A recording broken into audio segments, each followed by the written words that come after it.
SJ.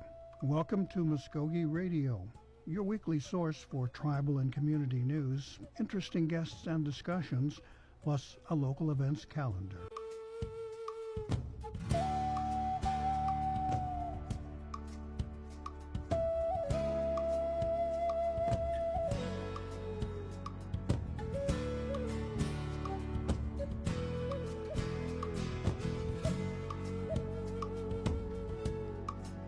Good morning. Welcome to Mvskoke Radio. I will be your host for this week. My name is Darren DeLon, and my coworker Angel Ellis will be joining me later. And I want to give y'all the word of the day, or let me just say the word of the week: chaos.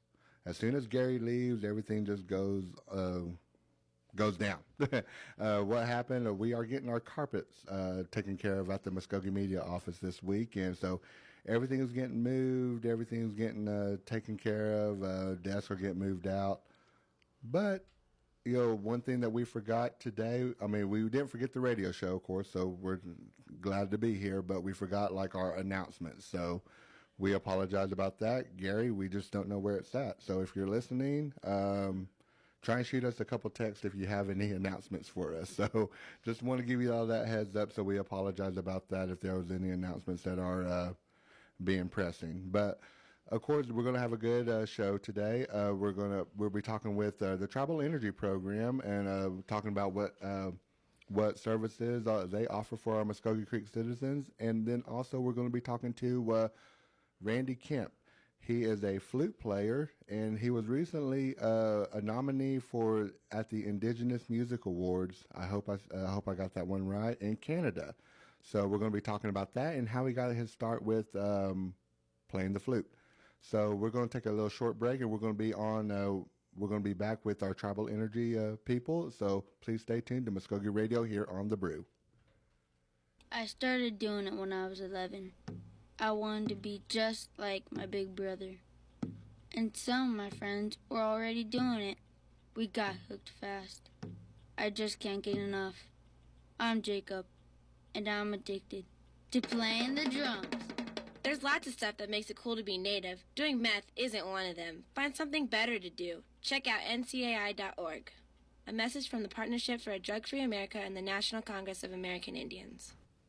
Welcome back to Mvskoke Radio. My name is Darren DeLon. We have Ray Barebow and Paula Wesley here today with the Tribal Energy Program. How are y'all doing, ladies? Good. Saw not speak at once. Come on, Ray. Oh, I'm fine, thank you. Well, okay, like I said, we got the Tribal Energy Program. Can y'all tell us about that, what the program does, please? Yes, on our Tribal Energy Program, it is a service that we offer to our citizens regardless of where they reside. That's within our boundaries. It can be in the state of Oklahoma. It can be out of the state. We offer that to all of our citizens that are 55 years of age or older. If they are under the age of 55 but do receive disability, or should they have a minor child in their home that is a Creek citizen that receives disability, they could possibly qualify for this program. And Tribal Energy helps twice a year with assistance towards your utility payment. Mm-hmm. We're currently working on our summer season, which started May the 1st, and it will run through September the 30th. And we pay $400 towards your electric bill with some required documentation. Mm-hmm. We have an application that you can print from the online, the Mvskoke Creek Nation online. You can call our office and request one to be mailed to you. And that service, we extend one tribal citizen per household. Okay. With like you said, you're going through the summer thing right now, so of course we got the helping out with the problems that with the heat. Of course, our AC is going to be constantly running. So with some of these documentations that you're bringing up, like what would they need to bring in? The basic requirements are for the tribal citizens, your up-to-date citizenship card, mm-hmm. which if your citizenship card has an expiration date, you might want to take a look at that. If it has expired, contact the citizenship office and get that renewed. And then if we have non-citizens in the home, We do accept other photo IDs, state-issued IDs. If that's not available, we will accept a birth certificate. And also for everyone in the household, we do require a copy of the Social Security card. And then, of course, your most recent electric bill for the summer season. Okay, and we were mentioning this earlier. Just because, like, if somebody brings it in, doesn't mean that they're approved yet for it. They just mean that they brought all their stuff in. Is that correct? So they need to, even though it's brought in, I mean, does not mean they will get a call from y'all or a notification. Is that any type? Correct. What we try to do is to process every application that's either brought to our office, mailed to our office, emailed to our office, however we receive it. We process those in the order that they're received. And we do have up to 45 days to process each application. During those 45 days, if for some reason you have a document that is missing, we will most likely mail you a pending letter that explains what it is that we still require and give a due date, which is normally another 30 days. And then once all that information is given to us, we present that to our manager, who makes a determination if everything's there and it is approved. It then will go to the finance department, and that can take another 2 to 3 weeks for them to issue a check, which goes directly to your provider. So all in all, it sounds like a long process, but each application does not take that 45 days. We just allow that amount of time just due to the large number of applications our office receives. Are y'all going through that problem? I mean, I'm not saying there's a problem. Are y'all going through that right now, a large influx of people trying to turn in their applications? Not currently, but definitely at the beginning of the season. We are running this program until September the 30th. So right now, with 2 office workers in Okmulgee, 1 energy worker in our Tulsa office, and a worker in our Southern Regional office out of Wetumpka, we have a good handle on those applications being sorted out, everyone getting the basic number of applications that they can handle in their office. So it's not taking that long. But the main point that we do like to make, which is part of our application process, is to please continue to pay your bill, because this is not considered an emergency type program, and those funds are sent directly to your provider. So we definitely don't want you to come in at the last moment with the cutoff notice for this tribal energy program and expect or assume that that's going to be taken care of immediately, because those applications are worked in the order that they're received. Okay, thank you, Ray. Paula, let's I know you're part of the tribal energy program as well, but what do you do with that program as well? I'm also a case specialist for the energy program, so I process applications, tribal energy and LIHEAP applications. Right now, though, I came to talk about our AC program. It is administered by our social services program, and it provides small window units for our creek enrolled citizens over the age of 55. Citizens who are under 55, they can also apply, but we do have to have some required documents, which everybody has to, first apply. We need tribal cards for everyone enrolled in the household, social security cards if they're not enrolled in the tribe, like we said, a photo ID, your driver's license, or a birth certificate. Then we do, like, our elder citizens that are over 55, all we have to have is a statement that they have inadequate air. And that statement has to be signed. We have those in the office. They do have to be signed by a landlord, a medical professional, a housing professional, or a heating and air specialist.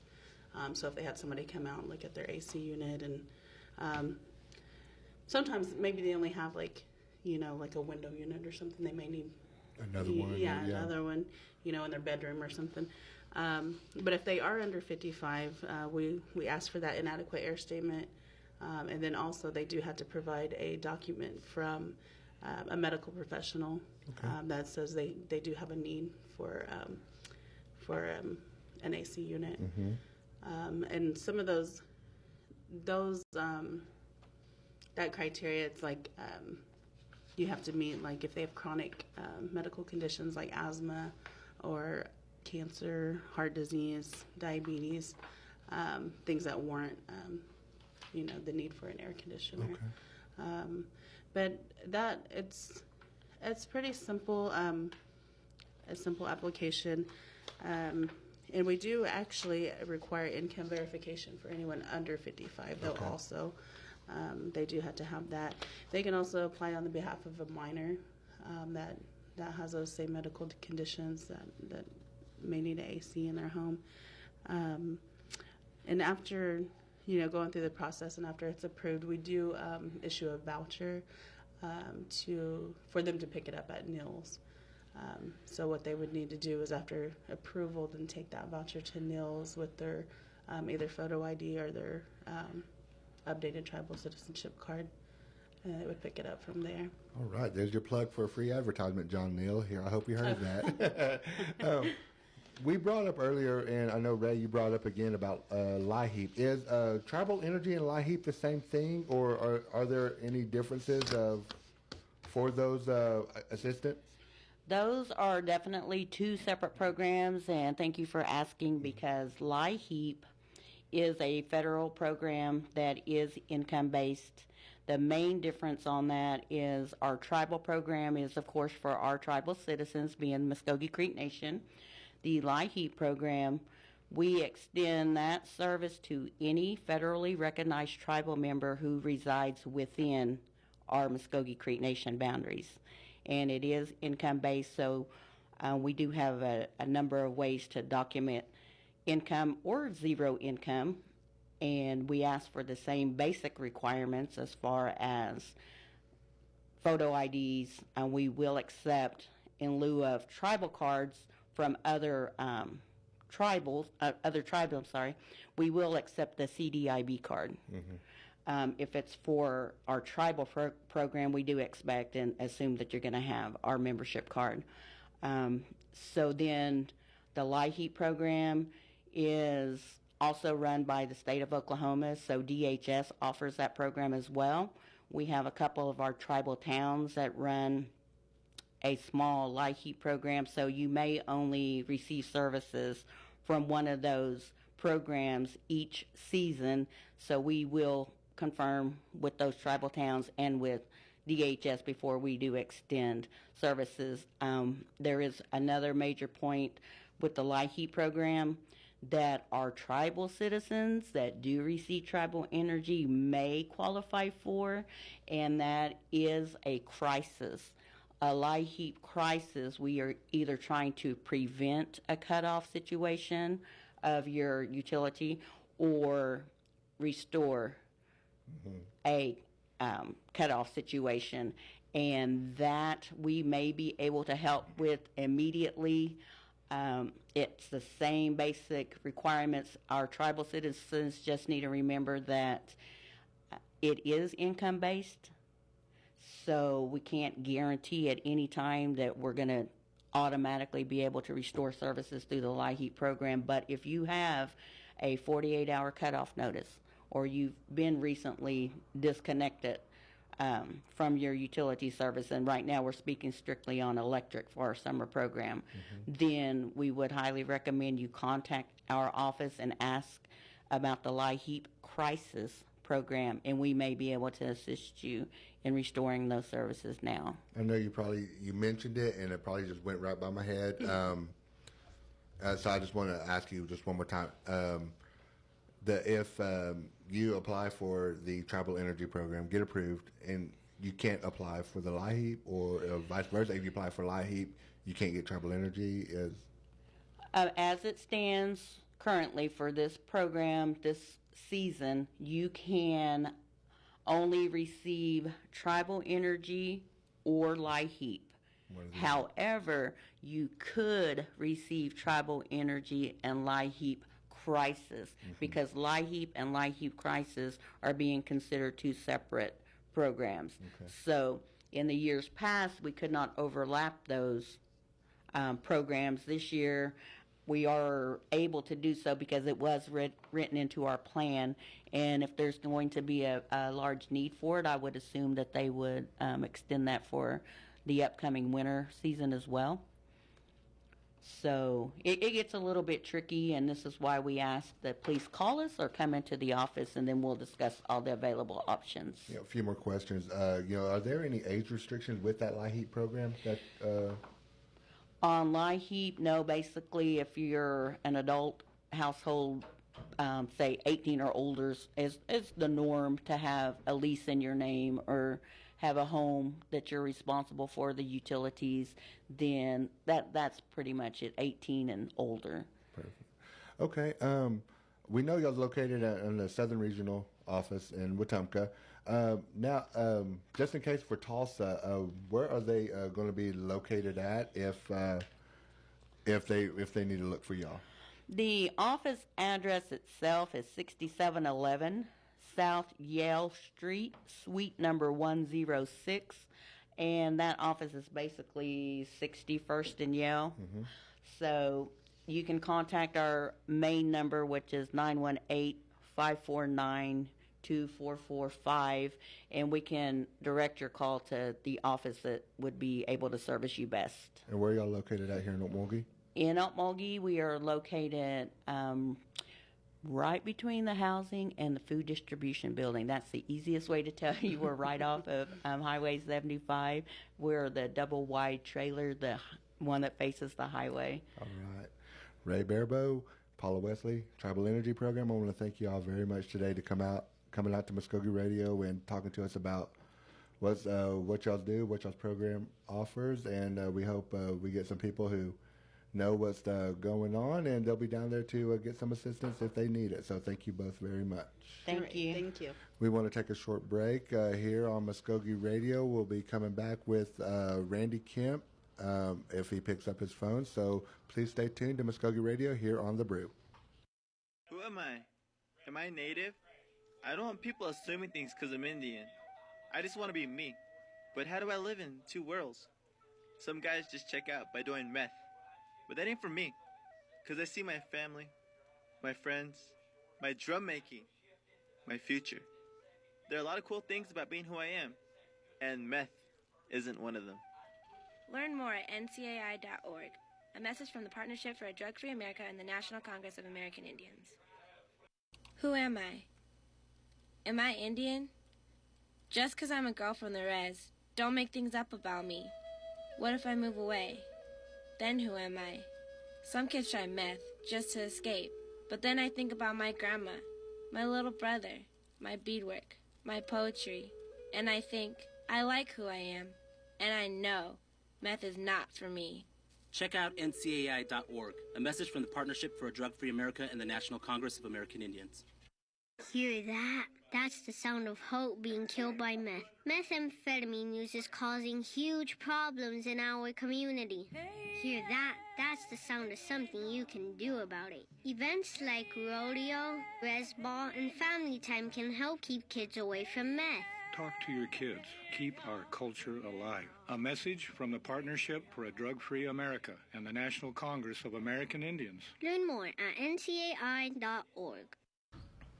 And we want to welcome all of our listeners back to Mvskoke Radio. We've got Randy Kemp on the line. He is a native flutist, and he's going to tell us a little bit of information about some of the recent awards that he's been involved in. Hey, Randy, are you there?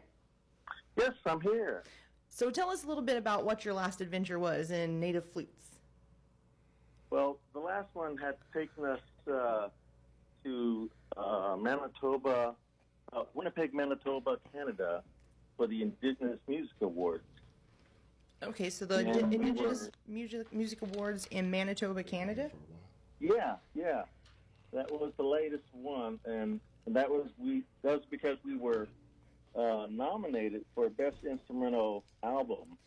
What's that nomination process like? Oh my gosh, yeah.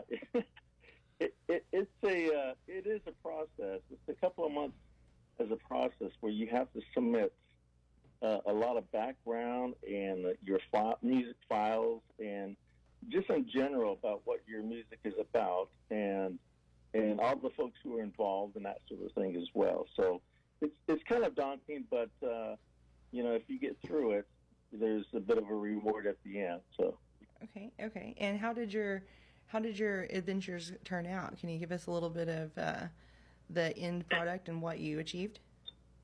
Well, we were just nominated, but we didn't win in that category. But it let us know that we were in the top 4 in the sense, since there were only 4 in our category. So that meant a lot to us. And that being a nomination for a international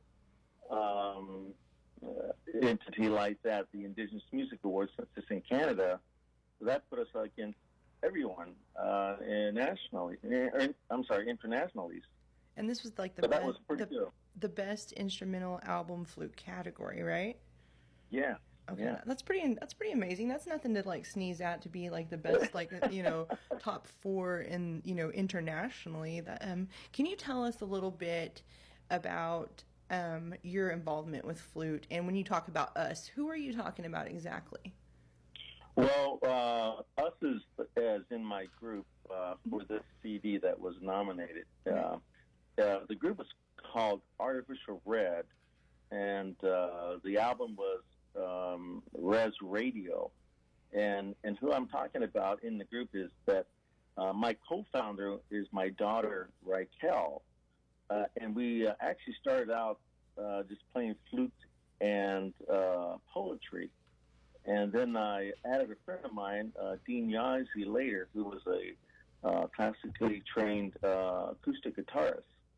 So we have that kind of a group in the recording. And in this recording, as you know, I called on my community here in Arizona, some different tribal members, to come in and put some tracks down for singing, so that we could also include that in the album itself. So as a whole, it's only my daughter and I who are the founding members for Artificial Red. We have another CD under our belt as well, and it's underneath my name, Randy Kemp, and then it's Artificial Red is the name of the album. That's where the name for the band or the group came from after that. So, hey Randy, it's Darren. Very glad that you could make it that you could be on the show today. So thank you on that. Thank you. With your flutes, are they made by you, or are they bought, or how did you I guess and one other thing, like how did you get into playing the flute? Oh gosh, how long is your radio station? We're good for a bit, so. Well, actually, I am self-taught, and that's a lot of practice. That's like 25 years of practice and continuing.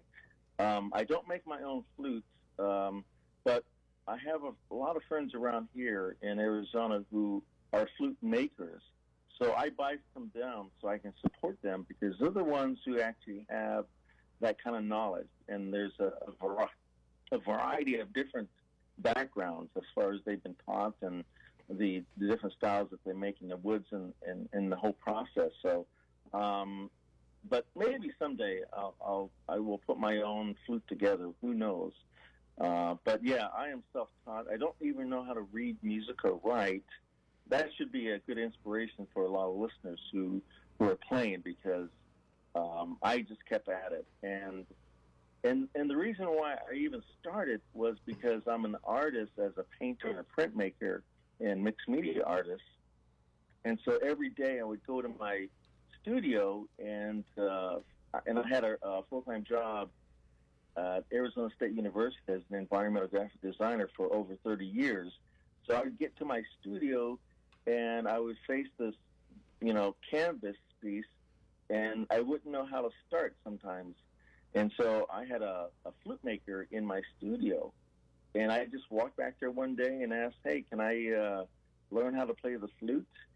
And the guy who was working on the flutes just kept his head down. He says, yeah, just grab a flute, cover all the holes, blow into it, and good luck.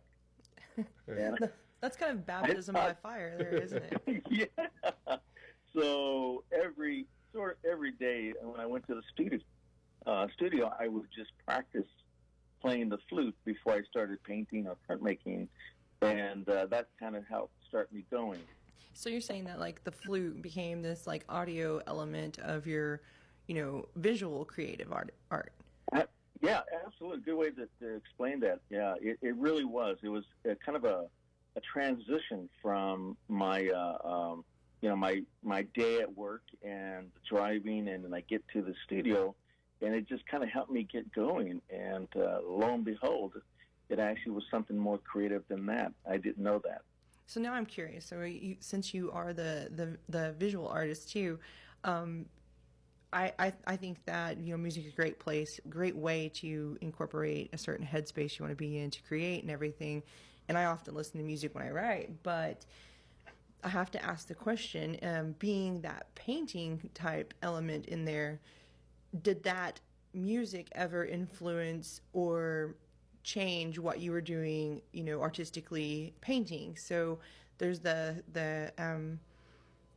thought process that like sometimes people see or hear the colors in music. So I'm kind of curious about that.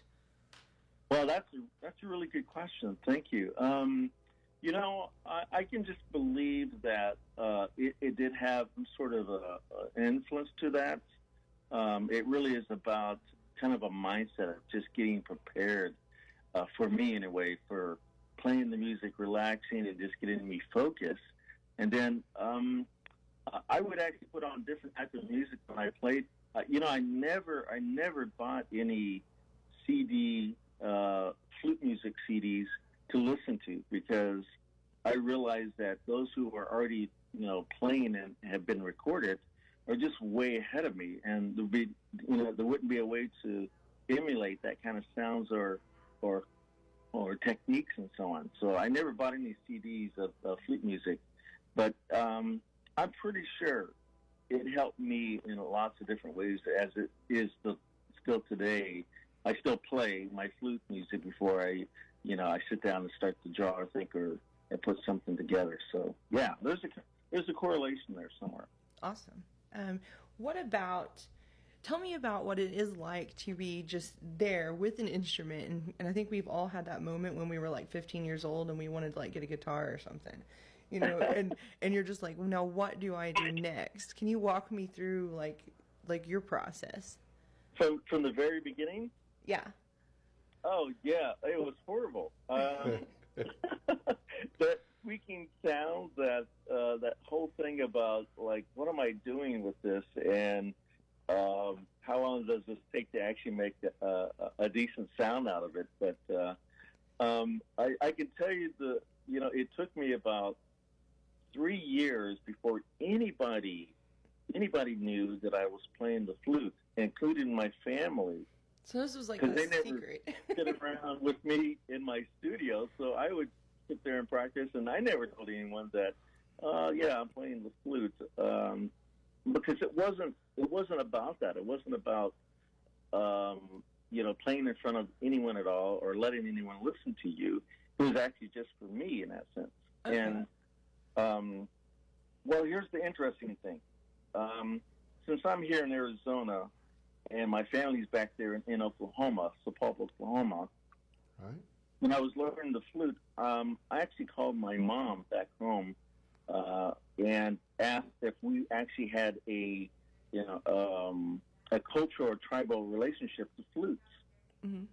But my mom is Yuchi, and so she said, "Let me give me about a week, and I'll call you back and see what I found out." So I gave her about 2 weeks, and then I called her, and she said, "Yeah, we do have a relationship into flutes, but it isn't kind of the flutes that you're playing today. It's more like the style of river cane flutes." Oh, and I go, that's all I need, and that the flute is kind of a calling flute. So it makes sense. It makes sense. An instrument that is used to play in front of people and kind of call them together, I guess, is the ideal. So that made it a great foundation for me creating music with the flute. Okay, that sounds like a really nice kind of metamorphosis. Now, I'm imagining that time period in the early days when you like are picking up a new skill. I know I would never want someone to know I was trying to like learn to play guitar, and so it was like hiding away and just trying to do it. But when did you kind of get a sense that maybe you wanted to start sharing this creative outlet with other people? Oh, okay. Well, there's actually two, and I'll see if I can get the story really quick. One was I actually was invited by my family to play for the Thanksgiving dinner, which is not a big deal for just for family and stuff. But I was really nervous because they hadn't heard me play at all, and so I remember them. We were gathering around the table, and we got the extended family, and everybody was there, and it got quiet. They said, "Well, go ahead and start playing." So I played. And it seemed like I was playing for 15 minutes, which is probably only like 2 minutes I was actually playing. And then I opened my eyes, and no one said anything, and they go, "All right, let's eat." and I thought, all right, no one complains, so I think that's okay. So I kind of moved from there, and that actually was kind of the first time I played in front of anyone in a sense. But I'll tell you the actual change that happened that actually meant a lot to me about understanding what I had as far as playing the flute and what this instrument was about was I attempted, since I got brave and playing in front of my family, I decided to go to an open mic at the Mayo Clinic here in Scottsdale, Arizona. And I went to go play there because I didn't know anybody, so no one knew me. And so I thought, well, I've got 4 or 5 songs underneath my belt. I'm going to go try them out. And I played, and nobody threw anything or said anything about me. So I go, hey, I think I got it. I think I can do this. And then I was packing my stuff up, and then a nurse came up and said, hey, would you mind playing that song again for us? And I'll take you upstairs. And I go, oh, wow, I'm going to go upstairs. This is like big time. So I followed her upstairs, and we went past a lobby that had a lot of people there, and I thought, oh, man, we're just going out the back door. I guess she's going to kick me out. And so I kept following her, and we ended up in a very isolated area in the hospital. And once I started playing, I realized that all the doors that I was facing and standing in front of the nurse's station that I was facing were open, and the patients were sitting next to the door. And so I was playing this double-chambered flute, and I closed my eyes, and a lot of the conversations in that moment, the nurses and the doctors, it just kind of dissipated. And all I could hear was hospital electronics going off and the beepings and so on. And when I finished the song, I opened my eyes and realized that everyone was just quiet and kind of staring. Oh, wow. I was later told that that location was the palliative care unit, the life-limiting station of the hospital. Oh. And that touched me so much. A month later, I decided to help the Mayo Clinic start a music program for patients. So I volunteered for about 8 years to get that program going. It was called Del Nado del Sol. Oh, wow. So I brought in other musicians. It wasn't going to be just me flute playing, but I brought in guitarists, vocalists, and a harpist as well. So, yeah, that's how it started. And it gave me the understanding of how much power this instrument could actually have. And not that I'm saying that I can prove that it's a healing, but it has a lot of those properties that were kind of given at that point. I mean, there was the strength there playing for those patients. That's amazing. It gives me chills just hearing about it, because there really is something to do with your mentality and your positivity that you know, if you can correlate that and help give that to other people, then that does affect overall wellness. So I have to ask though, between the two instances, which one was harder? Because I'm imagining trying to like play an instrument in front of my brother, and that might be just horrific. I think it was harder harder for my family. No one will tease you like your family. Yeah. What was that? No one can tease you like your family. Oh, yeah, exactly. They're the ones who won't let you forget either. Right. Hey, on when you're playing in front of your family, like, were you hearing like a beat, maybe of their stomachs growling while you were playing the flute? I mean, because it was time to eat, or how did that go? I'm not kidding. It was so quiet, and I got kind of interesting stares, but no one said anything. So I did not know how to take that. It was like, oh well, at least they're going to feed me, and I'm going to be okay. Plus, it was my house, so I wasn't going to get kicked out. So that's at least a captive audience. You know you're going to be all right in that scenario, at least. Yeah. So can you tell us a little bit about when maybe your daughter started getting involved, or was this before, this you started learning the flute and then your daughter comes along, and how did that kind of formulate?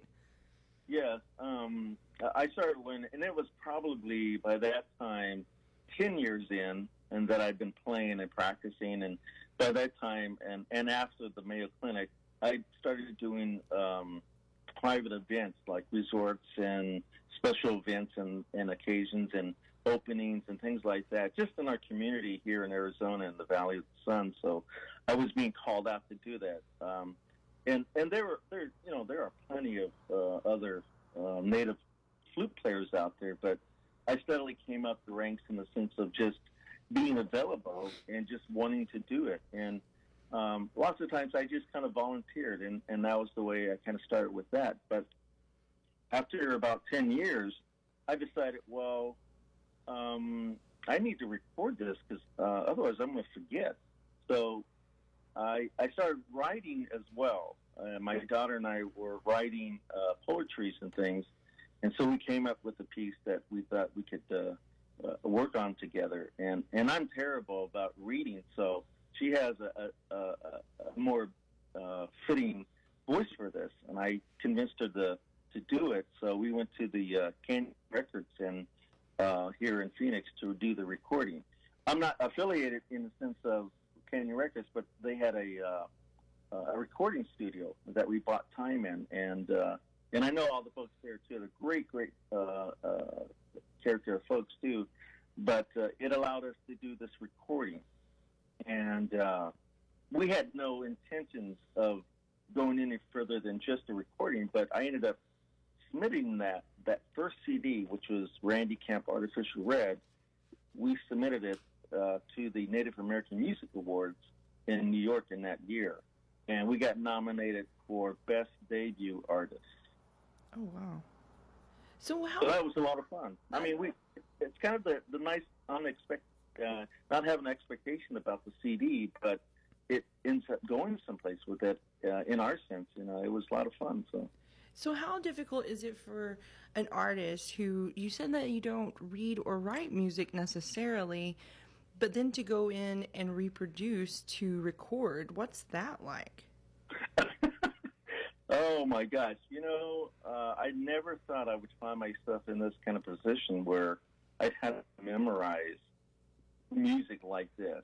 But it really is kind of a knowing a feeling. I mean, if you can whistle and you end up whistling this tune that you've always whistled, mm-hmm. I guess it's something like that. Just knowing that you've done it several times and that it kind of erodes the memory of the song in your head, and then you can do it. Now it's more difficult for me today with the second CD because I'm actually playing with another instrument, a guitarist, mm-hmm. and he hits certain notes and certain keys, and I have to be there to hit the same notes and so on. So there's a little bit more of a collaboration in creating music then. So yeah, you're right. You really have to kind of pay attention. But it's by memory for me in this sense. So. Wow, that kind of blows my mind that you can actually do something and replicate it without having written it down, without having, that. So you really have to just have that mental kind of path back to what you did and mm-hmm. reproduce it from that. That's incredible. Yeah, I can't tell you how that actually works, and not even sure how things are supposed to go since I'm not academically trained or, like I said, I'm being self-taught. So I don't know all those techniques, but all I know is I like to play flute now. So I would just imagine it almost being like a almost re-accessing the same mood over and over, kind of to reproduce it. Yeah. Awesome. I mean, it's like I would akin it to like acting, learning your lines, and then repeating them throughout the event of the a play or something. Awesome. And so, how old was your daughter when she started working with you on this stuff? Oh my gosh, I better get that right, huh? Or roundabouts. I'm just curious. Like, give us an approximate, just to save your life. She was in her early 20s. Okay. And that time. Yeah. What's that like as the parent to be taking something that you're loving and enjoying and then like handing it off to the next generation? Oh, and that's exactly why I guess I kind of done it, because hard to say that we're not always going to be here, but we can leave something that you felt passionate about. And it's great if you can include your family or your children in this sense, in a recording that's going to be around forever, in a sense. So that was really, really a proud moment for me, is to hear my daughter in this recording. And, she doesn't like to listen to it, though. She doesn't like to hear her voice. Oh, so she sings. What's that? Is she singing then? Is that what the accompaniment is? She's reading. She's reading a poem. Yeah. Oh, reading the poem. Okay. Yeah, reading the poem. And it sounds great to me. And I mean, it's really special and everything. But she can't stand it now. It's like, go ahead and turn that, she says. That must be a girl thing. I think I suffer from the same mentality. Anytime I do radio, I don't ever listen to it again. Anytime I've ever done a voiceover, I never re-listen, or I'll sit there and do it 17 times. I have no idea. It's funny to me, but I can't even put it in my song list. You're like, oh, no, here it comes. I have to turn it. So, but it's really great for that reason to include family members or other real close, special friends and a time and space just to capture that. And that's really how we got, our recording even possible to even think about it, was just to make sure we save that time and place, because I don't know if I'm ever going to be able to continue playing flute sometimes. Some mornings it's really difficult because I just turned 58 yesterday, and on July 30th, and so my fingers are getting a little stiff sometimes, but I don't ever kind of engage in an early playing sometimes. I have to wait till the evening time. So with you playing this special instrument, are there any type of breathing exercises that you have to do to prepare for a song? Because I know some songs they last over 2 minutes, 2 to 3 minutes, and you're constantly on your instrument right there.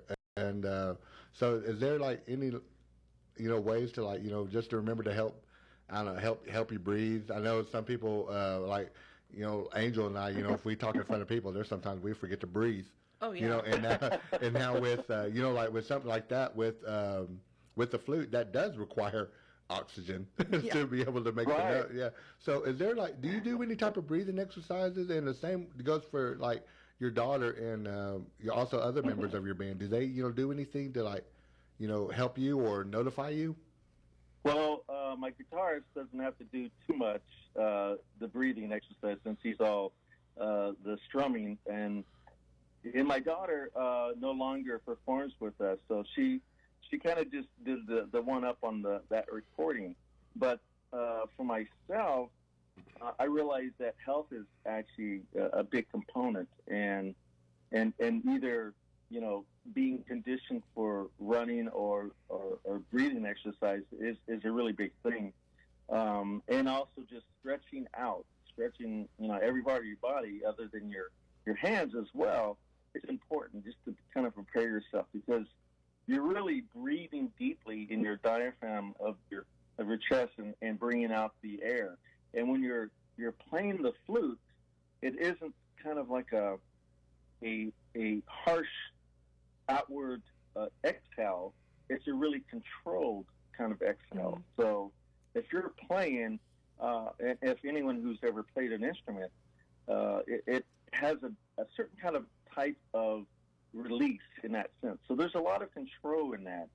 So you can really kind of change the way you sound by the way that you're breathing into your instrument in that sense. So I've learned how to do that because I was looking for certain kind of delicacies in the sounds, the subtleties, and then the kind of hard and sharp sounds.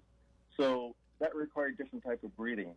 And so I really stopped doing anything else that kind of hampered me in my health. So I don't drink or don't smoke. So I really tried to just do a lot of exercise just to get my conditioning up. And it helped tremendously just to do that.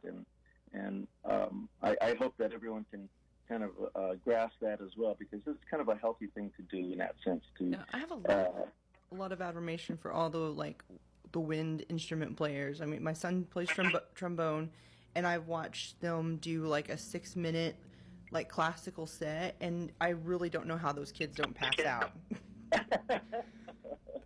I know. It's funny that in 2007 or so, my daughter and I went on an art exchange and music exchange to Australia and New Zealand. And while we were in Australia, I met a fellow named Didge. I guess it was short for didgeridoo, but he played the didgeridoo in the circular breathing technique. Oh, wow. Talked about it almost passing out. Yeah. I tried it. I almost got it, but it's too difficult for me. And I said, well, I'm not playing the didgeridoo, so I think I'm going to do okay. But that was really close. So, like, there is that stretching out, like, aspect to it. I watched my son kind of be on stage and performing, and then at some point in the song, you can tell when they're really trying to kind of stretch themselves out and grab more air and pull it in, and everything like that. Yeah. It's important. I mean, it's a whole body kind of workout for that, but you're really using your whole entire body to produce music, and depending on the style or what kind of music you're actually making, if you listen to the CD, you can tell that in my playing, I kind of do a crescendo or I'm ramping up to a bigger sound. So there's a kind of a calmness in the very beginning, but it really gets into it after a while, and it takes a lot of energy for that to happen. Yeah, so I know that I can't take a break in the middle of the song and like walk away and take a deep breath somewhere. It really is kind of a constant attack on the flute and to produce that kind of music. So yeah. I always tease him that he's getting taller as he plays into these like crescendos and stuff like that. I saw you getting taller and taller, and he's like, yeah, I'm trying to get that air. But there's a lot of athleticism. That goes into it that people don't really realize. They think, oh, this is like maybe the sound's peaceful, or maybe it puts them in a nice mellow place, but then you're up there like pumping air and working. Yeah, that's so right. I didn't realize at first how my stance was in my playing, but I do find myself sometimes playing and I'll be on my tippy toes. Oh, wow. Like just kind of trying to elevate my height or something. I'm not sure what that is, or trying to reach a note. I'm not sure where that's coming from, but I can't watch myself in videos, that's for sure. But well, I got another question. So you've kind of walked us through that adventure into like learning the flute, performing the flute, and you've even kind of touched a little bit on how as you get a little older it affects you. But I gotta know, when you go to the Indigenous Music Awards in Manitoba, Canada, and did that give you any new set of goals? Is there anything new that you're going to be striving for after that experience?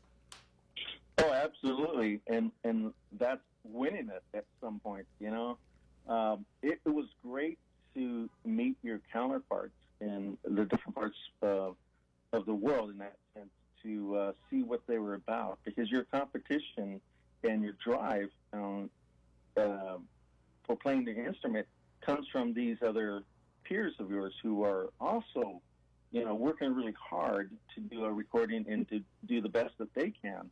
And so it's great to meet them and kind of see what their regiment is about, and what it takes to kind of compete at that level. Mm-hmm.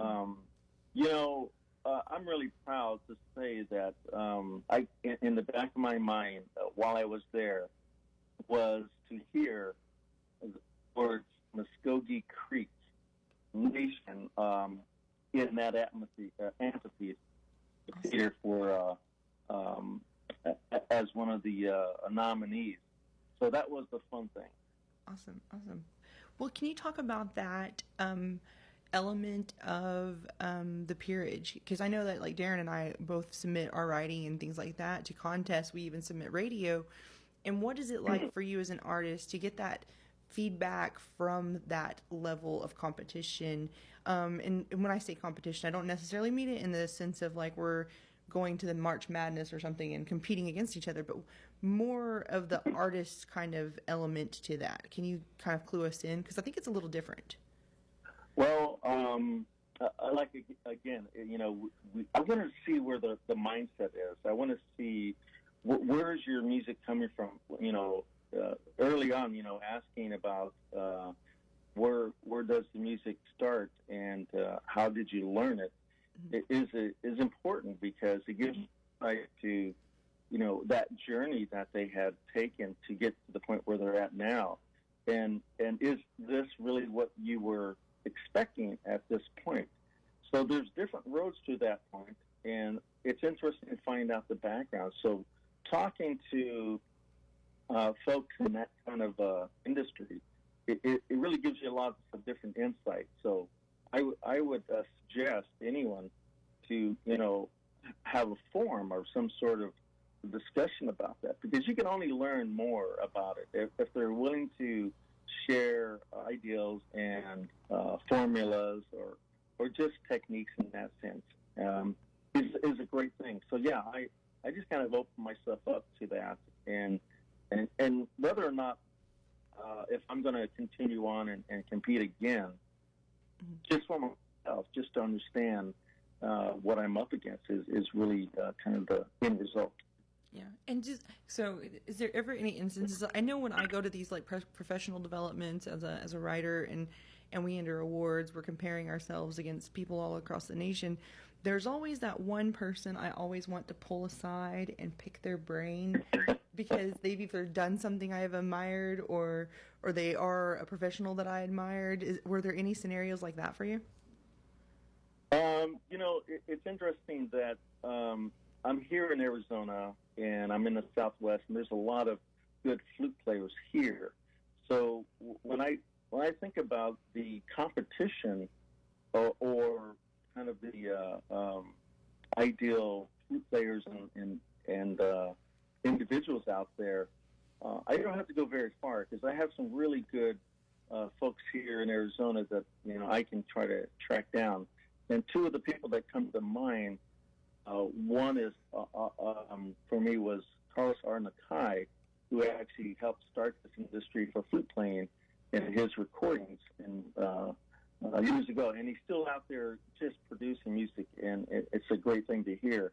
But I have another friend who's younger than I am, and he's a real good friend. His name is Tony Duncan, and he's also, I believe, 5 or 6 world-time hoop dancing champion. So he travels quite a bit.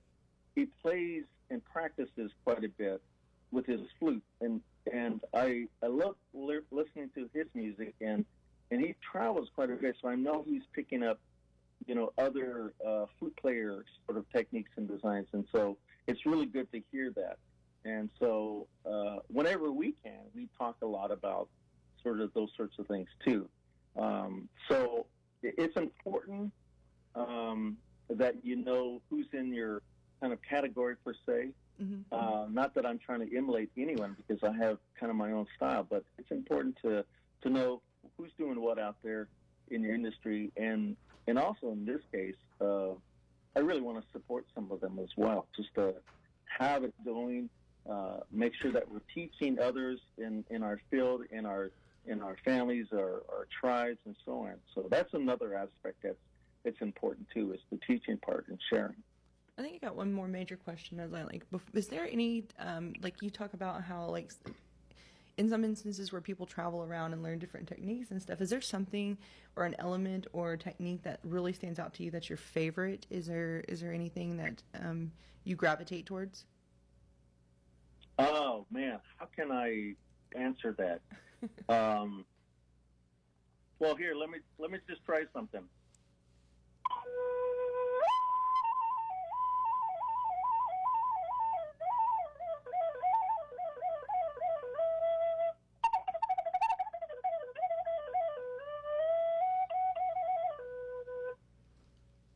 That comes Something like that. Oh man, that's like some like high energy, like quick tempo kind of stuff. I just changed the batteries on the flute, so I'm good. All right. I don't know. I mean, there's a plethora of answers for that, that's for sure. But I'm just hoping to continue to grow and to learn and to see what's out there. Because one of the main thing that's happening in this field is that there are a lot more flute makers. I feel that are more than players, but there are more people producing and designing flutes with different sounds, with the same idea of the foundation of Native American flutes, for sure. So it's an interesting genre, that's for sure.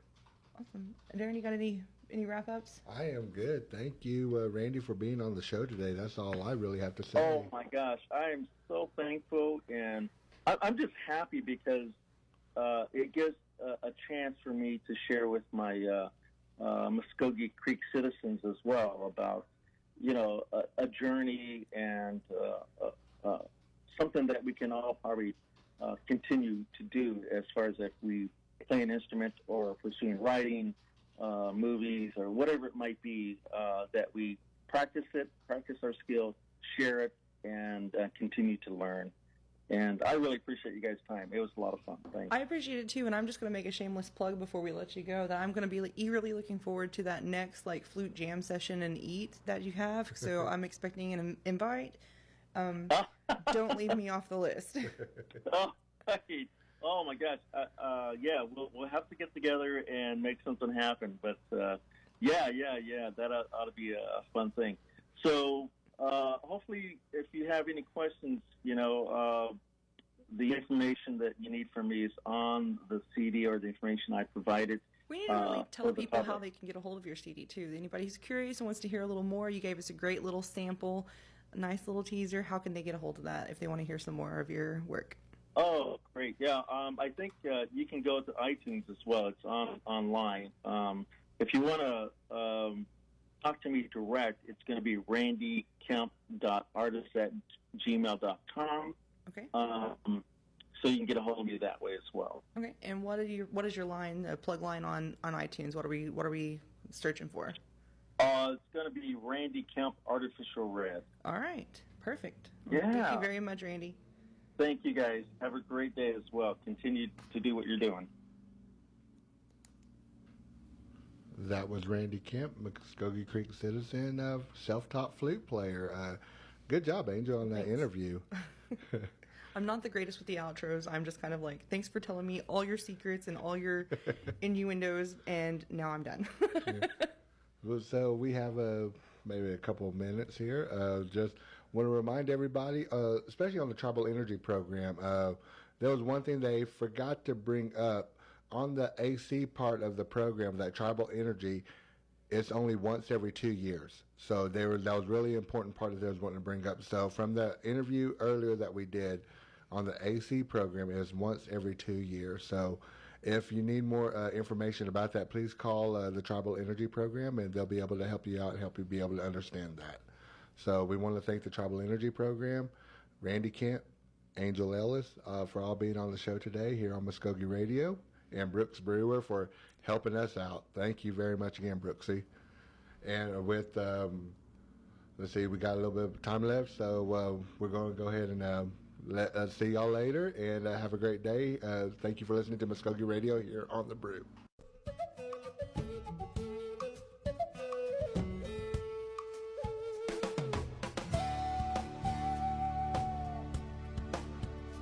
You've been listening to Mvskoke Radio. Join us again next week for more local, tribal, and community news and updates. Mado.